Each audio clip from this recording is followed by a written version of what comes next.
हमारे साथ पीके सब्रवाल जी जुड़ चुके हैं from team Sabharwal real estate से रिलेटेड कोई सवाल पीके सब्रवाल जी हमारे साथ जुड़ चुके हैं, उनको वेलकम कर लेते हैं। Y media would like to welcome you to Radio Voice South Asian Pulse drive time पे। पीके जी कैसे हैं आप? How are you? बिल्कुल ठीक sir, and good afternoon to all your listeners. जी सर। बिल्कुल पीके जी, एंड आज ढेर सारी आपसे बातें करेंगे। सबसे पहले तो पीके जी हर हफ्ते जो स्टार्टिंग होता है मेरे एक सवाल ज़रूर होता है कि लास्ट वीक आपसे सवाल पूछा था, इस हफ्ते आप कैसे हैं? After being such a week आपसे हफ्ते के हफ्ते में बातचीत होती है मेरी, तो ये मेरा एक स्टैग्नेंट सवाल है ही आपके लिए।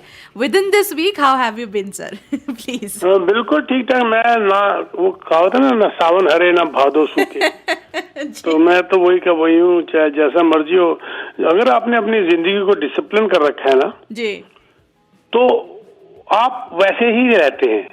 कोई कहता है जी कि जिसे कहते हैं ओ मार्केट का बहुत बुरा हाल हो गया जी, मेरे पर, मान लीजिए मेरे पर जो है ठंड का बहुत बुरा असर हो गया, तो इसका मतलब आपने पूरी तरह पैक नहीं कर रखा था अपने आप को।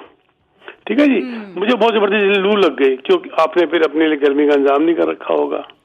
ठीक है, बात ये होती है कि अगर अपने आप को आपने डिसिप्लिन कर रखा है, ये सारी चीजें जो दुनिया में हो रही हैं, ये कहते हैं ना सर्वाइवल ऑफ द फिटेस्ट। जी जी जी, वो सर्वाइव कर जाएगा। जो अनऑर्गेनाइज है वो उसको उसके ऊपर उसका असर पड़ जाएगा। सीधी सी बात है। कोई कहता है जी बहुत महंगाई हो गई और हमारा तो खर्चा ही होना मुश्किल हो गया। उनसे पूछिए क्या आपने रेनी डे के लिए बचाया था? क्या आपने अपनी को फाइनेंशियली डिसिप्लिन किया था? नहीं किया था तो तैयार हो जाइए। वो बहुत जबरदस्त भीग गए बारिश का, क्या आप छाता लेके निकले थे? नहीं निकले थे तो भीगेंगे आप। क्या बात है, ये तो सच बात है। छाता छाता से याद आई, ये तो हमेशा मेरे आदत लग चुकी है। मैं आई थिंक मेरे पेरेंट्स ने आदत लगवाई है। बाहर जब भी जाओ एक जैकेट एक छाता हमेशा कैरी करके जाना, यू नेवर नो। मेरी गाड़ी के अंदर जी, एक छाता, एक रेनकोट, एक कंबल और एक बिस्कुट का पैकेट हमेशा पड़ा होता है, थोड़ा सा ड्राई फ्रूट के साथ। पानी खैर होता ही होता है, चारों पॉकेट्स में 4 बोतलें पानी की। अब जब बोतल पुरानी जाती है तो कहते हैं पानी नहीं पीने चाहिए प्लास्टिक के अंदर, वो हम बदलते रहते हैं जी। इसी प्रकार बिस्किट्स ज्यादा पुराने होने से पहले हम खा लेते हैं और उसका नए रख देते हैं। कंबल भी है, सब कुछ है, बैटरी भी है, सब कुछ है, टॉर्च भी है, A to Z है, स्विस नाइफ भी है जिसके अंदर 10-12 अलग किस्म की चीजें होती हैं। और वो चाहे एक दिन मेरे को बैठा कहता कभी यूज हुआ है? मैंने कहा ये चीजें कभी यूज होने के लिए नहीं होती, ये अचानक ही यूज करने की जरूरत पड़ जाती है। जी बिल्कुल बिल्कुल। अगर वो 2 साल से यूज नहीं हुआ तो ये बेकार है? नहीं, ये हो सकता सारी जिंदगी जरूरत ना पड़े, पर जब जरूरत पड़े तो लगा ये चीज मेरे पास नहीं है। हाँ जी, करेक्ट है, ये सही बात है। करेक्ट बात तो मैं how was I in last week? I am exactly what I was 60 years ago, 70 years ago, 50 years ago, 40 years ago. I'm exactly same. क्या बात है, क्या बात है, क्या बात है। लव दिस बिल्कुल। एंड ये बातचीत आई थिंक इसके बारे में हम जरूर बातचीत और बढ़ाएंगे, लेकिन सिंस रियल एस्टेट से रिलेटेड बातचीत करने के लिए भी पीके जी हमारे जो लिसनर्स है काफ़ी वेट करते हैं। एंड स्टूडियो नंबर मैं आप सभी के लिए रिपीट कर देती हूँ, 9522699109। दैट इज 9522699109 है studio number. PK Sabharwal ji from team Sabharwal हमारे साथ जुड़े हुए हैं। आप रियल एस्टेट से रिलेटेड कोई सवाल पीके सब्रवाल, कोई भी सवाल है आपका रियल एस्टेट से रिलेटेड, आप स्टूडियो नंबर पे कॉल लगा के उनसे सवाल पूछ सकते हैं, 9522699109। पीके जी थोड़ा जो इन्फ्लेशन के फिगर्स आए हैं उसके बारे में थोड़ी डिस्कशन करते हैं। जी जी, ये इन्फ्लेशन बहुत अच्छी रिपोर्ट आई कल सुबह और मेरे को उम्मीद थी कि लगभग 0.3% नीचे आएगी, लेकिन ये 0.7% नीचे आ गई, 3.8 से 3.1 आ गई। एंड कुछ इकोनॉमिस्ट ये फिगर बता भी रहे थे कि उनको लगता है कि ये आएगी। और ये इन्फ्लेशन नीचे आई मेनली फ्यूल कॉस्ट जो है एट द पंप, वो 7.8% नीचे आया। ये आपने देखा ही होगा, अभी फ्यूल नीचे आ गया। और ऊपर से CPI की जो कंज्यूमर प्राइस इंडेक्स है वो 0.1% का फर्क पड़ गया, उसके अंदर भी 3.7 से 3.6 आ गया। और ये जो है ये अच्छी गुड न्यूज है। और ये कुछ इकोनॉमिस्ट का ये भी कहना है कि ये अगर इसमें से मॉर्गेज इंटरेस्ट और रेंट कॉस्ट और ग्रोसरी को अगर छोड़ भी दे, चलो सिर्फ रेंट कॉस्ट और मॉर्गेज को हटा दे तो इन्फ्लेशन और नीचे आ जाता है। तो एक किस्म से कह रहा है कि ये इन्फ्लेशन जो है हालांकि नीचे आ गया पर ये मैन मेड है। ये इतनी ज्यादा इंटरेस्ट रेट मॉर्गेज के ना बढ़ते तो इन्फ्लेशन भी इतना ज्यादा ना होता, क्योंकि इसमें बहुत बड़ा असर इंटरेस्ट रेट का भी है, क्योंकि ज्यादा आपको खर्चा वहां पर इंटरेस्ट के ऊपर करना जा रहा है, करना पड़ रहा है, प्लस रेंट कॉस्ट बढ़ गई है उसकी वजह से। क्योंकि रेंट कॉस्ट जो है 8.2% बढ़ गई सिर्फ एक महीने के अंदर, फ्रॉम 7.3। सितंबर में 7.3 से अक्टूबर में 8.2 हो गई। उसका भी असर जो है ये इन्फ्लेशन में पड़ता है। उसके बावजूद ये इन्फ्लेशन जो नीचे आया है, it is a very good news जी। एंड पीके जी, इसका एक्सटेंडेड इम्पैक्ट क्या पड़ता है ऑन ऑन रियल एस्टेट? बिल्कुल, अब मैं इसको बताता हूँ आपको, मेरे को 5 मिनट दीजिए। जी जी। ये जो इन्फ्लेशन नीचे आया है, पहली बात तो ये 39 ईयर के अंदर जो हाईएस्ट चला गया था लास्ट ईयर जून में 8.1%, वहां से सीधा 5% नीचे आ गया और बहुत जल्दी नीचे आया।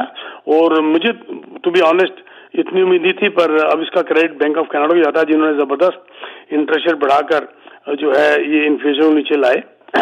तो ये अब ये माना जा रहा है कि हालात ऐसे बन गए हैं एम्प्लॉयमेंट के, रिटेल सेल के, कंज्यूमर प्राइस इंडेक्स जो कह रहा है, जीडीपी कह रहा है, इन्फ्लेशन कह रहा है कि अब जो सेंट्रल बैंक है हमारा, उसका टारगेट के वो नजदीक होते हुए जा रहे हैं। वो जो 2% का टारगेट था उसके वो बहुत करीब पहुंच रहे हैं। अभी जो 6 दिसंबर को दोबारा अनाउंसमेंट होनी है इंटरेस्ट की, हमें लगता है इसको हाथ नहीं लगाया जाएगा।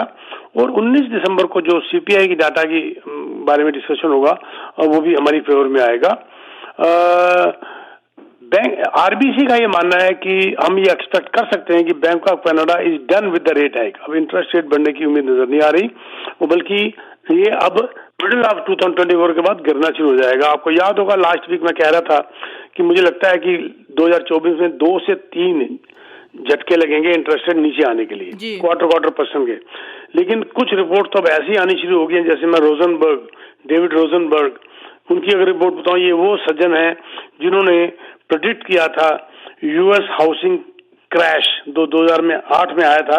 ये इन्होंने प्रेडिक्ट किया था पहले ही कि 2008 में आने वाला है, वो आया था। ये डेविड रोजनबर्ग जो है, इनका ये मानना है अब आप कुछ भी मत करो तो भी बैंक ऑफ कनाडा को इंटरेस्ट रेट गिराना ही पड़ेगा। They have no choice. और कितना गिराना पड़ेगा आप सुन के हैरान हो जाएंगे। वो कह रहे हैं ये 3% तक लेके जाएंगे। बताइए, 3% तक लेके जाएंगे। ओवरनाइट की बात कर रहा हूँ मैं प्राइम की बात नहीं कर रहा। ओवरनाइट जो 5 है वो 3% तक लेके जाएंगे। They have no choice. जब उनसे पूछा गया और उसकी कब तक, उन्होंने कहा अगले 12 से 18 महीने के अंदर ये लेके जाएंगे। जब उनसे पूछा गया कि तुम ऐसे क्यों कह रहे हो, तो उन्होंने दिल दला देने वाली बात करी, जबरदस्त। उन्होंने कहा कि $1 ट्रिलियन मॉर्गेज रेन्युअल आ रहा है बाय 2026। $1 ट्रिलियन की मॉर्गेज रेन्युअल्स आ रही है बाय 2026। ये वो लोग हैं जिन्होंने 2019 में कोविड से पहले मॉर्गेज ली थी। अब उनकी रेन्युअल्स आने वाली हैं 2025 और 26 में शुरू हो रही है। 25 में असली झटका वहां आने वाला है। उनका मैसिव इंक्रीज पेमेंट जब हो जाएगी तो पूरा इकोनॉमी हिलती नजर आएगी। उन्होंने एक फिगर दी कि बेस्ड ऑन जो शेयर ऑफ हाउस होल्ड का है इसके अंदर, मॉर्गेज के अंदर, जो अब तक जिनके रिन्यू हुए हैं वो तो झटके लगे। उन्होंने कहा है कि 2024 में जो रिन्यूअल्स आएंगी 15% उसका जो है ऊपर जाएगा, मॉर्गेज पेमेंट राइज होंगी। 2025 में 30% राइज होंगी और 2026 में 45% मॉर्गेज पेमेंट राइज होंगी। 45%। सोचिए, जिसका खर्चा $1,000 का था वो 1,500 हो जाएगा। 48% ऑन एन एवरेज उन्होंने इंक्रीज बताया मंथली मॉर्गेज पेमेंट्स का। 48% आधा हो गया। कहते हैं इसको संभाल नहीं पाएंगे, और ये $1 ट्रिलियन है, और इसको तभी संभाल पाएंगे जब उनकी रिन्यूअल से पहले bank of Canada interest rate को कम करेगा। एटलीस्ट 4-5 झटके इसको लगाने पड़ेंगे। वो तो 2% तक कह रहे हैं, यानी इसको 8 झटके कहते हैं। तो ये इसका फिर क्या असर होगा? जब इंटरेस्ट रेट नीचे आना शुरू हो जाएगा अगले साल से, तो फिर वही रियल एस्टेट के अंदर आग लगनी शुरू हो जाएगी। फिर लोग रियल एस्टेट लेने के लिए भागेंगे जी। तो आपने कहा इसका रियल एस्टेट में क्या फर्क पड़ेगा? इसका रियल एस्टेट पे ये असर पड़ेगा कि फिर इसकी डिमांड बढ़नी शुरू हो जाएगी। This is the right time to jump into.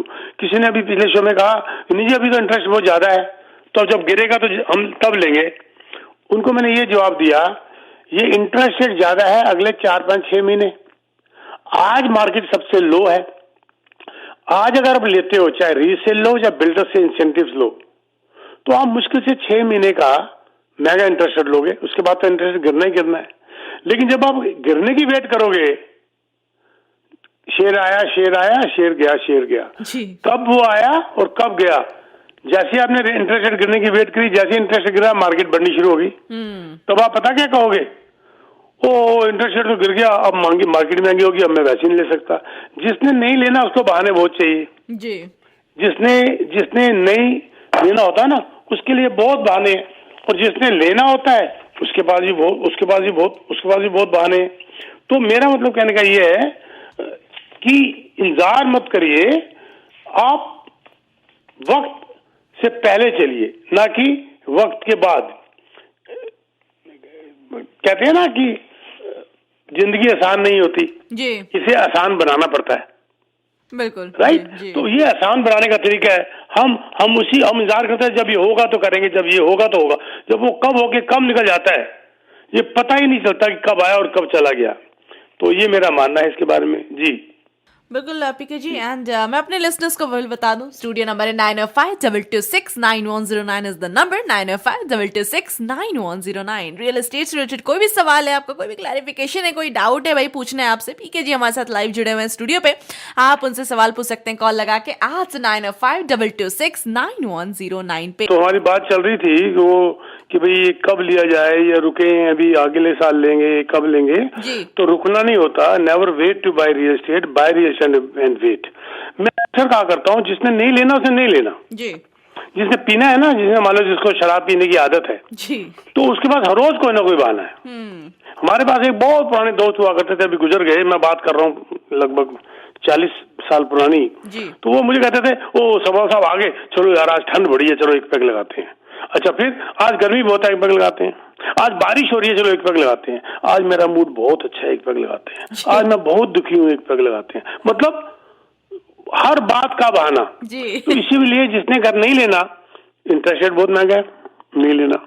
Market गिरेगी तो लेंगे, जब मार्केट गिर गई तो अब इंटरेस्ट रेट महंगा हो गया, जब मार्केट बढ़ गई तो अब इंटरेस्ट रेट सस्ता हो गया, चलो अब मार्केट बढ़ गई। बहुत जिंदगी की आपाधापी में है, बहुत पुराने ये करते हैं शिकायत और वो करते बहाने। ठीक सही कहा तो बहाने वाले को तो बहाना ही चाहिए जी। तो ये बात मेरे दिल पे लग गई, मतलब छू गई ये बात, ये अब छू गई ना। ये करते शिकायत तो वो करते बहाने, करते रहो। जिसने बहाने मारने हैं तो कोई इसका जैसे कहते हैं ना, आप उनको कन्विंस ही नहीं कर सकते, आप उनको कन्विंस ही नहीं कर सकते कि अच्छा अब सुनिए एक और बात। कई मुझे ऐसे मिलते हैं, अरे उसके माँ बाप बहुत रईस थे, उन्होंने उसको हेल्प कर दी, हमारे तो थे नहीं। आप पूछो क्या उसके माँ बाप भी उनके माँ बाप के भी माँ बाप क्या रईस थे? आप उन्हीं की नकल क्यों कर रहे हो कि भी उसके माँ बाप रईस थे, उन्होंने 50-60 हजार दे दिए। मैं एक सही एग्जाम्पल देता हूं आपको जी। घर के अंदर वो बच्चा कभी तरक्की नहीं कर सकता जो बच्चा अपने सिबलिंग्स के भरोसे बैठा हुआ है, और वो बच्चा तरक्की करता है जिसके ऊपर पूरे घर का बोझ है। ये फैक्ट है। हमारे घर की भी यही कहानी है, हर घर की कहानी है। एक बच्चा जो घर में स्ट्रगल कर रहा है ना, अनमैरिड बच्चों की बात कर रहा हूँ, शादी के बाद तो उनके जो है ना सिबलिंग कह रहा हूँ, उनके स्पोसेस ही देखते हैं। एक बच्चा घर के अंदर, मान लीजिए घर के अंदर 7 बहन भाई हैं, एक मान लीजिए चलो 2 ही भाई हैं, चलो एक भाई बहुत मेहनत कर रहा है, और अगर माँ का वो लाडला बच्चा होता है जो लिस्सा कहते हैं पंजाबी में, जो कमजोर होता है जी, और वही सबसे बड़ा उसको खराब करने का एक कारण बन जाता है। माँ बड़े भाई को कहेगी इसकी हेल्प कर दे, माँ ने बड़े भाई से हेल्प करवा दी, बड़ा भाई स्ट्रगल कर रहा है वो और कर लेगा, छोटा भाई अपाइज हो जाएगा क्योंकि वो उसके पैसे पे डिपेंड कर गया। बड़े भाई ने बिजनेस शुरू किया, इसको अपने साथ रख ले, यानी कि छोटे भाई को तुम स्ट्रगल नहीं करने दे रहे, या उल्टा कर लो बेशक कि छोटा मेहनत कर रहा बड़ा नहीं कर रहा। माँ और मदर फादर उस बच्चे को अपाहिज बना देते हैं जब उसको बना बनाया उसके मुंह में डाल देते हैं। मैं किसी भी हालत में अपने एक बच्चे को नहीं कहूंगा कि जो बच्चा वीक है उसकी तो हेल्प कर। छोटे वाले बच्चे को मैं ऐसे हालात बना दूंगा कि वो मेहनत करके खुद तरक्की करे। जी। तो अगर पूत सपूत तो क्या धन संचय, पूत कपूत तो क्या धन संचय, इसका मतलब पता है आपको? अगर बच्चा बहुत ब्रिलियंट है जी तो उसके लिए पैसे जोड़ने की जरूरत ही नहीं है। और अगर बच्चा नालायक है तो वैसे ही पैसा जोड़ने की जरूरत नहीं है, वो खा जाएगा, सारे खत्म कर जाएगा, उड़ा देगा। ठीक है। बड़ा एक मजेदार मुझे बात याद आ गई। ताजमहल को देखकर बोला शहनशाह का पोता, मेरे पास भी फैट बैंक बैलेंस होता अगर वो बावला आशिक ना होता। अरे अरे वाह। तो वो बहाने अब शहनशाह को मार रहा है, मेरे बाप मेरे दादा ने ताजमहल बना दिया, उसके लिए वो अगर ना बनाता तो मेरे पास बहुत बैलेंस होता। बताओ, अगर वो बावला आशिक ना होता तो मेरे पास भी फैट बैंक बैलेंस होता। वो अपने परदादा को गालियां दिए जा रहा है। तू खुद क्या कर रहा है ये तो देख, पहले तूने क्या किया इसके अंदर। ये करेक्ट बात है। What have you as a person done? Yes. Correct Yes. जी। जी। क्या बात है जी। कोई क्वेश्चन है तो बताइए, हमारे पास हैं 10 मिनट, या कोई किसी के अगर कॉल आते है तो वो ले सकते हैं हम। एंड कोई अगर आपका कोई क्वेश्चन है तो बताइए। बिल्कुल बिल्कुल पीके जी। एंड पीके जी, सवाल मेरा वही है आपसे कि फेडरल गवर्नमेंट की एक इकोनॉमिक स्टेटमेंट आई थी, तो उसके बारे में काफी डिस्कशन भी आई थी। तो उस पे रियल एस्टेट से कुछ बातचीत हुई, उससे कुछ कनेक्शंस हुई है? बहुत 3 बातें उनकी बड़ी अच्छी, मैंने पिछले शो में भी ये बात कही थी। 3 बातें उन्होंने कही, अब कही है प्लान्ड। इसको असर कब करेंगे मुझे अब सीरियस होते नजर आ रहे हैं ये लोग जी। एक तो उन्होंने $20.8 बिलियन रखा है अगले 6 सालों में अफोर्डेबल हाउसिंग के लिए और क्लीन एनर्जी के लिए, 20.8 बिलियन। ठीक है जी। दूसरा उनका पॉइंट मुझे अच्छा लगा, $1 बिलियन 2025 से शुरू करेंगे और तो 3 इयर्स 7,000 नए अफोर्डेबल घर बनाने के लिए, ये उन्होंने बजट में डाल दिया, एक्सप्लेन कर दिया कल उन्होंने स्टेटमेंट जो दी है। और तीसरा 15 billion new funding for 30,000 new rental home nation wide. ये भी शुरू कर दें तो बहुत ज्यादा फर्क पड़ जाएगा, जबरदस्त। एक उन्होंने बोला है कि तीनों जो लेवल ऑफ गवर्नमेंट के हैं, म्यूनिसिपल, प्रोविंशियल एंड फेडरल, इनके अंदर तालमेल की बात करी है। और उन्होंने ये भी कहा आउटडेटेड जो अननेसेसरी जोनिंग रिस्ट्रिक्शंस हैं जो डिले कर देती हैं उनको हमने हटाना है।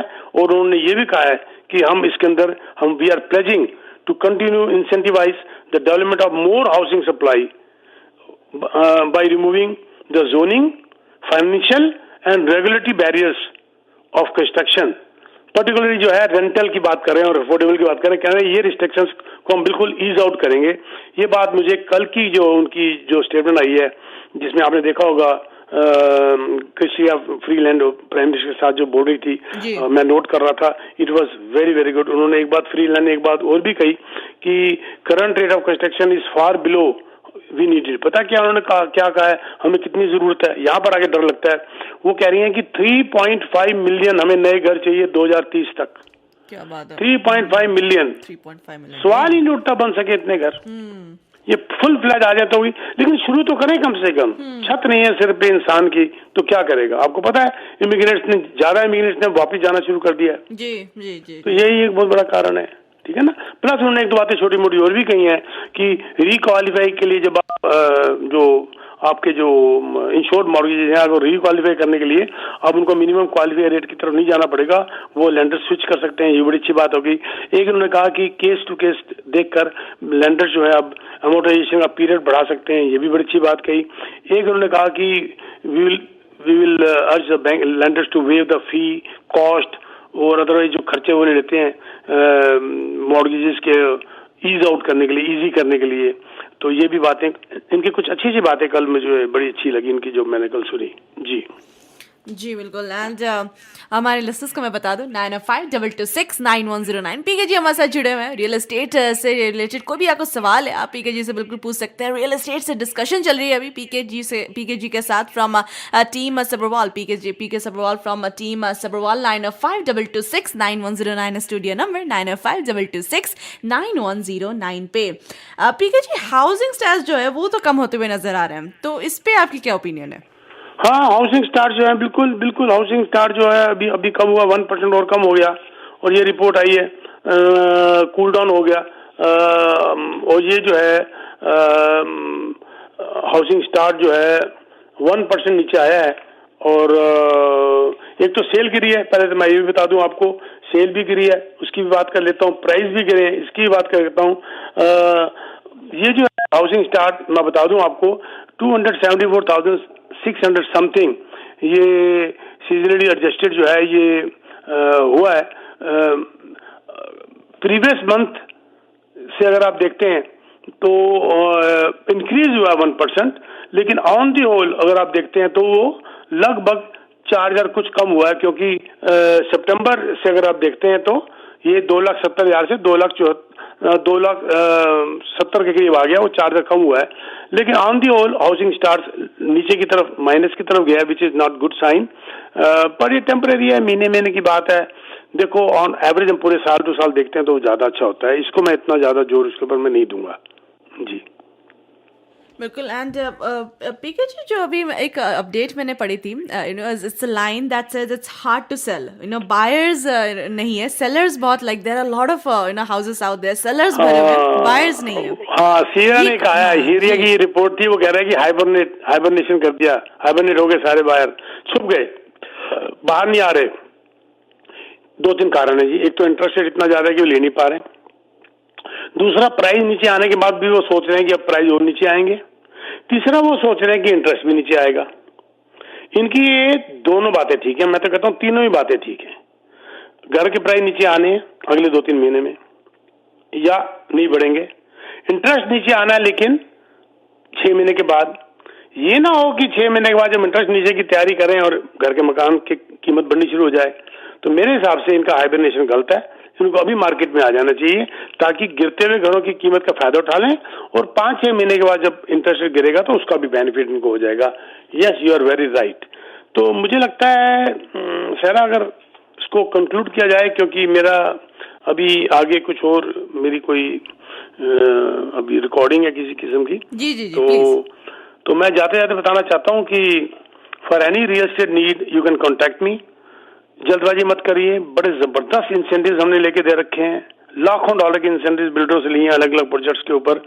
हमें मिलिए, आपके रिक्वायरमेंट के हिसाब से हम आपको बताएंगे क्या लेना क्या नहीं लेना और क्या डिस्काउंट दिलवा सकते हैं। अनबिलीवेबल डिस्काउंट्स हम आपको दिलवा सकते हैं। उसके लिए आप हमें कॉन्टेक्ट करिए 647-299-4757। आई रिपीट 647-299-4757, और you can visit teamsabarwal.com। Thank you very much सहरा, फिर मिलेंगे अगले हफ्ते। बिल्कुल पीके जी, आपसे हर हफ्ते बात करने में बहुत कुछ सीखने को मिलता है। मेरा जो इंटरेस्ट है ना रियल एस्टेट में इतना हाई हो चुका है, all thanks to you and आपके साथ जो डिस्कशंस होता है, really really appreciated. PK ji, Y media would like to thank you so much for joining us on radio Y south Asian pulse. Sahara, एक बात और बताओ, तुम यंग ब्रिगेड में हो वाई मीडिया के कि नहीं? यंग ब्रिगेड में हो। तो छोटा सा गिफ्ट भेजा था मैंने सबके लिए, मिला आपको? पीके जी, मुझे आपका वो गिफ्ट मिला था जो आपने बताया था ना उस दिन, लास्ट टाइम जो लंच का आपने बताया था, वो मुझे मिल गया था। क्रिकेट मैच का। ओह नहीं वो नहीं मिला। आज युद्धेश जी के पास होगा। यंग ब्रिगेड के लिए, सबके लिए मैंने कुछ गिफ्ट भेजी थी, तो just enjoy the gift and this is just a small token of thanks to you. Thank you so much sir, thanks a lot, really appreciate it, thank you so much. Take care sir, take care. क्या बात है, that is so sweet, that is so sweet. He is one of the sweetest person I know I have spoken to. I have to say, आप सभी को मैं मजेदार सा बात बताऊं, हमारे साथ पीके जी जुड़े हुए थे टीम सब्रवाल से, उनसे हमेशा बातचीत होती है, स्पेशली वेंसडे को लंबी बातचीत होती है उनसे रियल एस्टेट से रिलेटेड। एंड उन्होंने एक दफ़ा मुझे डांट भी लगाया था बट आई हैव टू से जब आप जब फ्री हो जाते हैं ना किसी के साथ, you get to know so much about that person, and then you realize how much of a sweetheart that person is. तो भाई पीके जी ऐसे ही है, is very very sweet, and उनकी जो सपोर्ट है वाई मीडिया की पूरी team, we are so grateful for PK सवाल्स एंड एवरी अदर, हमारे जितने भी स्पॉन्सर्स है, we are so grateful for their support. And PK ji thank you so much. And आज ढेर सारी बातें हुई हमारी